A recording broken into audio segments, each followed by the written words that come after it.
வார விடுமுறை மற்றும் ஈஸ்டர் தின விடுமுறையை முன்னிட்டு கொடைக்கானலில் உள்ள மோயர் சதுக்கம், பைன்மர சோலை, குணா குகை, ரோஜா பூங்கா உள்ளிட்ட பகுதிகளில் சுற்றுலா பயணிகளின் வருகை அதிகரித்து காணப்படுகிறது. இது குறித்த கூடுதல் விவரங்களை செய்தியாளர் குறிஞ்சிவேல் வழங்க கேட்கலாம். வணக்கம் குறிஞ்சிவேல், விவரங்கள். வணக்கம் சுபா. திண்டுக்கல் மாவட்டம் கொடைக்கானலில் வார விடுமுறை நாட்களில் சுற்றுலா பயணிகள் வருகை அதிகரித்து காணப்படுவது வழக்கமான ஒன்று.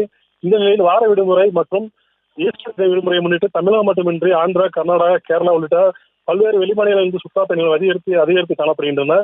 கொடைக்கானல் மலைப்பகுதி காலை முதல் மிதமான வெப்பத்துடன் குளுமையான காலநிலை நிலவுவதால் இந்த இதமான காலநிலையை அனுபவிக்க சுற்றுலா பயணிகள் மோயம் செதுக்க பைன்மர காடுகள், பில்லர் ராக், குணா குகை, பிரைன் பூங்கா, ரோஜா பூங்கா உள்ளிட்ட பல்வேறு சுற்றுலா தலங்கள் இயற்கை கண்டு ரசித்து புகைப்படம் மற்றும் செல்ஃபி எடுத்து மகிழ்ந்து வருகின்றனர். மேலும் மையப்பகுதியில் அமைந்துள்ள நட்சத்திர ஏரியில் சுற்றுலா பயணிகள் படகு சவாரி மேற்கொண்டும் ஏரியை சுற்றி குதிரை சவாரி, சைக்கிள் சவாரி செய்தும் சுற்றுலா பயணிகள் உற்சாகமடைந்து வருகின்றனர். சுபா, விவரங்களுக்கு நன்றி குறிஞ்சிவேல். செய்திகளை உடனுக்குடனும் துல்லியமாகவும் தெரிந்து கொள்ள சப்ஸ்கிரைப் பண்ணுங்க.